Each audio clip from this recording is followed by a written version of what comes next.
Okay, thank you. Can you hear me? Everyone hear me okay? Excellent. After slightly overwhelming musical entrance. Okay, so I am going to speak about openness, freedom in the digital age. I'm going to start telling you a little bit about myself. So my name's Rufus POLLOCK, and in 2004, I founded a nonprofit which is called Open Knowledge, previously Open Knowledge Foundation. And the mission we set ourselves was to open up all public interest information and see it used to create insight that drives change. When I say all public interest information, what do you think? So I mean, I really do mean all of it, from big items like how our government spends our taxes, to how fast climate change is happening, and down to simple everyday things like when is the next bus arriving? Or what's the exact address of the coffee shop down the street? Now, for the last decade, Open Knowledge, we've been pioneers and leaders in the open data and open knowledge movement. We wrote the original definition of open data in 2005, directly building actually on the open source definition of Bruce Perrins and others. And we've helped unlock thousands of data sets. We've built tools like CCAN, which is an open source platform that powers dozens of open data portals around the world, like data.gov, data.gov.uk in the US, and many, many others. And we've also created a network of individuals and organizations in more than 40 countries who are working to make information open because they want to drive insight and change. But today, I'm not here specifically to talk about, what did I just do there? I'm not here to talk so much about our projects like this one, which is Where Does My Money Go?, which shows you where your tax money goes, or about these many other projects I mentioned, CCAN, or our network around the world. I'm not here really to talk about that. What I want to do is step back and talk about the bigger picture. I want to talk about the digital age, where all that glitters and bits, and why we need to put openness at its heart. So I'm going to start with a story, because all good talks have stories in them. And this story is a bit old. This story is about 500 years ago, and I don't know who here will recognize the person on the screen. You can put up your hand if you think you do. I'm not going to ask you. Well done. The e-readers foundation out there is doing well. So this is Johannes Gutenberg. And in 1450 or thereabouts in Mainz in Germany, he invented the printing press, and that's how the story goes. And like the internet of our own time, it was revolutionary. It is estimated that before the printing press was invented, there were 30,000 books in the whole of Europe. The whole of Europe. And 50 years later, in about 1500, there were 10 million. Now, revolutionary then, so it was revolutionary, even if it moved at the pace of the 15th century, so it was 50 years rather than maybe the 10 years of the internet.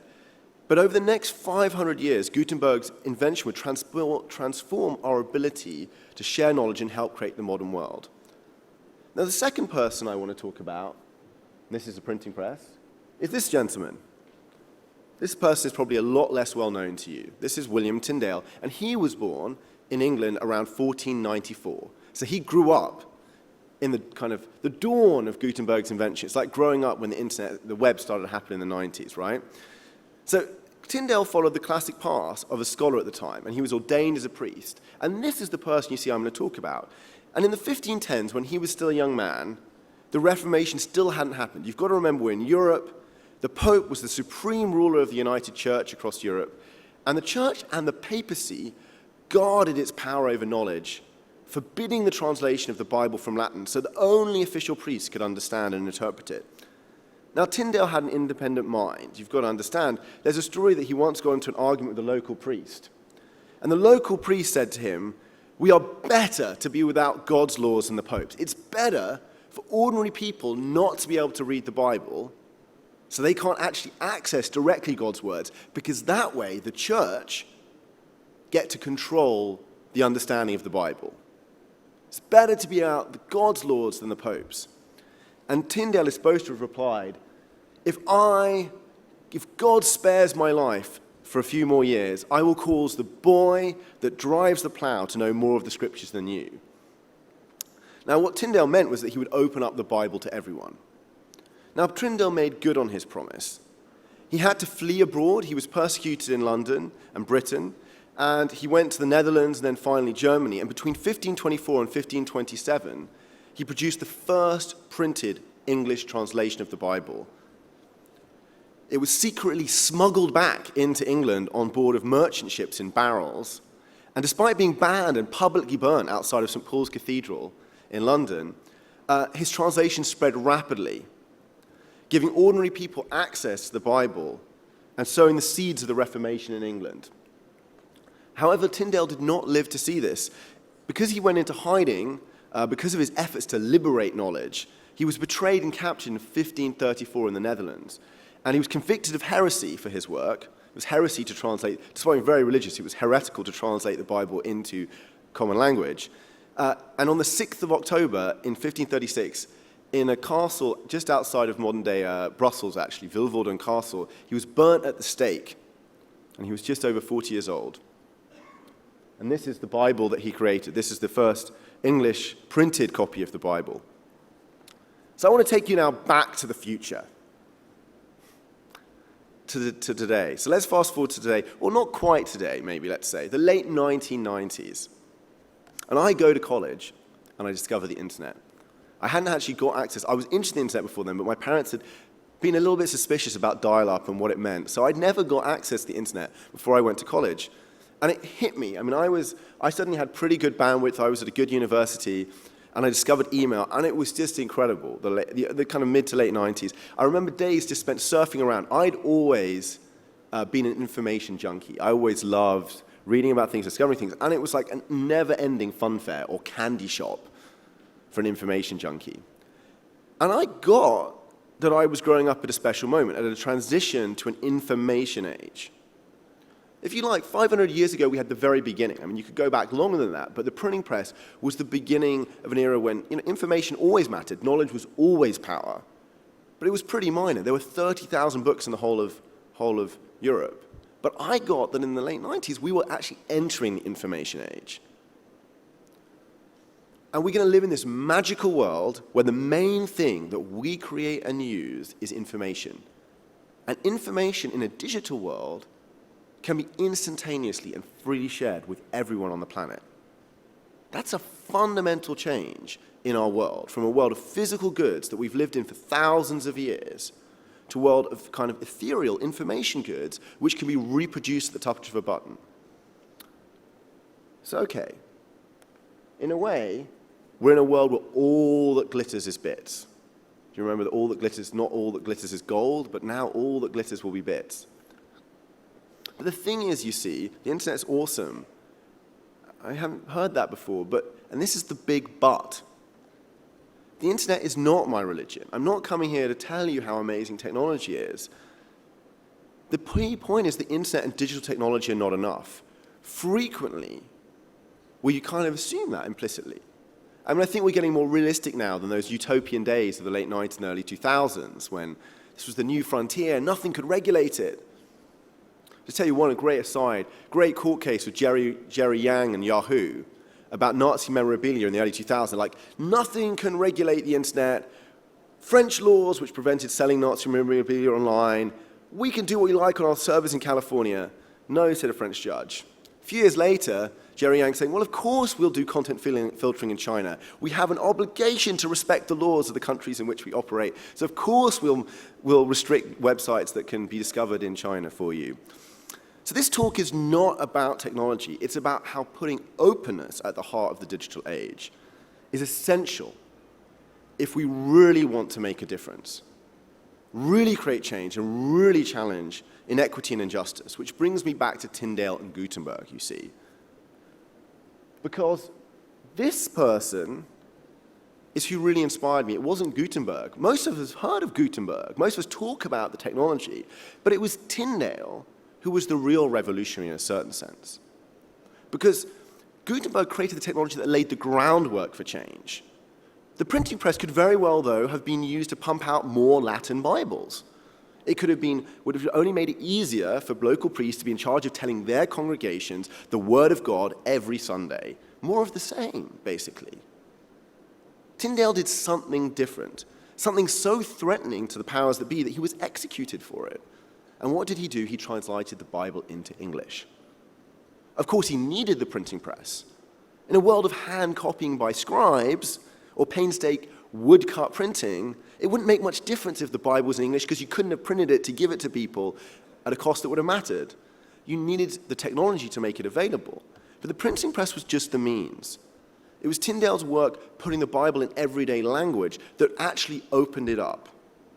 And he did this with the express purpose of empowering and liberating ordinary people, giving them the opportunity to understand and think and decide for themselves.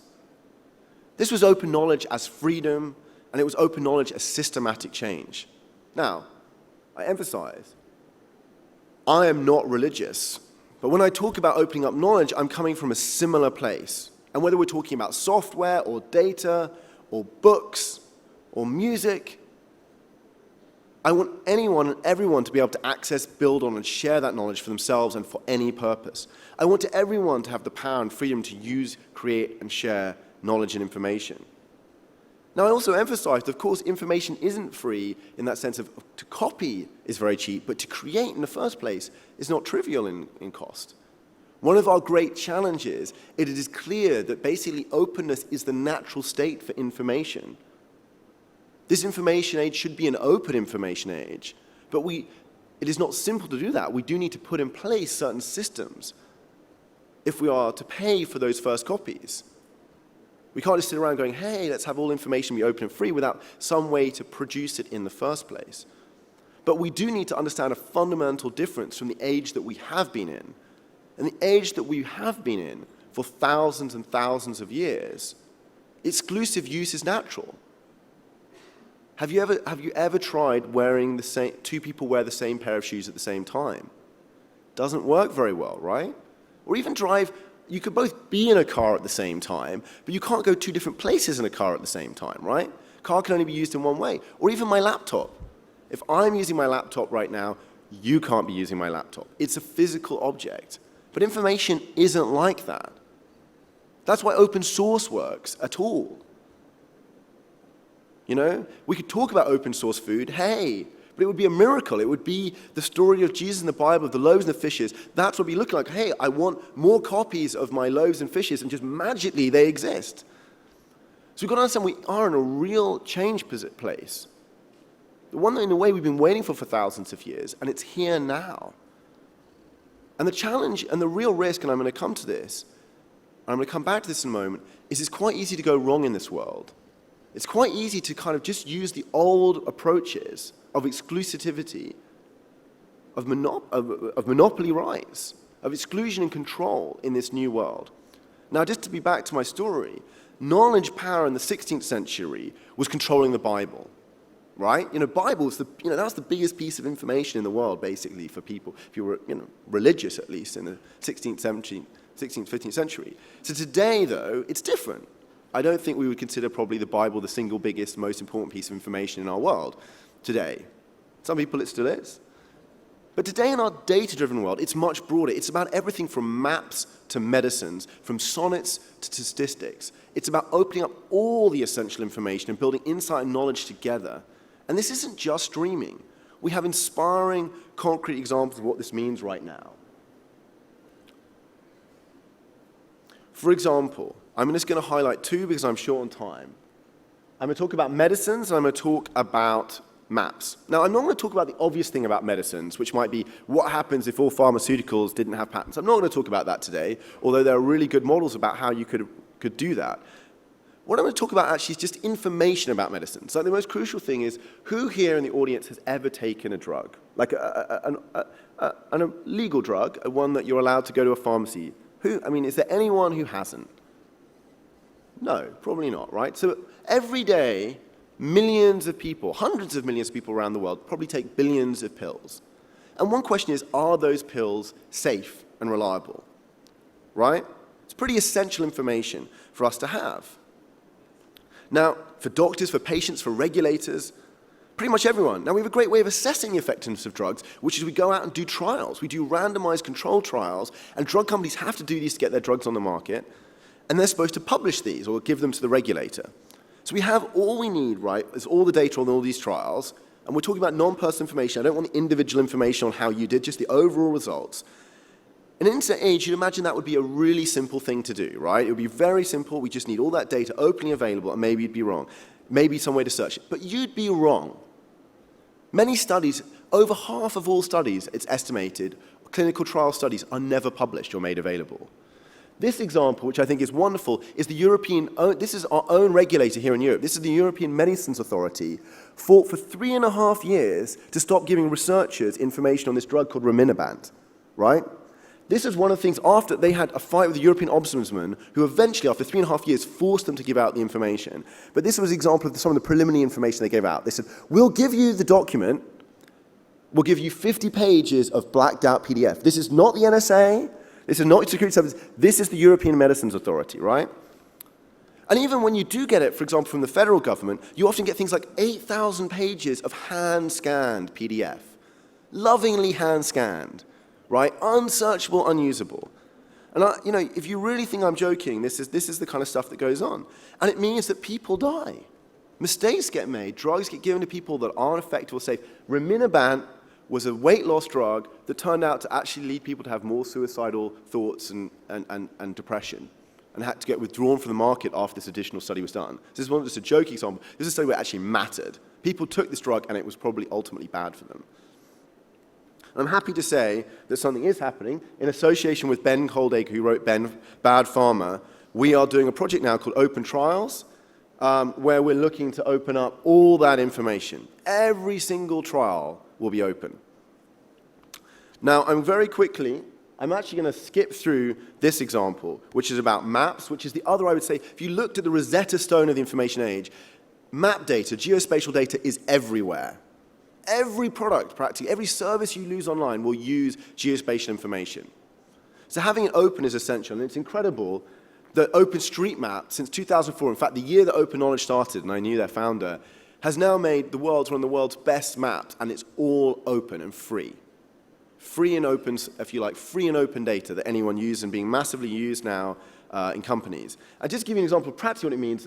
The earthquake in Nepal earlier this year, OpenStreetMap sprang into action. They've got a better map already than Google, but in just 48 hours, they added an additional 13,000 miles of mode and 110,000 buildings that they took from satellite photos and other sources and added to the map to make it better. Because often maps in places like Nepal are not very good, and even highlighted roads that had broken down or been destroyed by the earthquake. So it's practically really useful.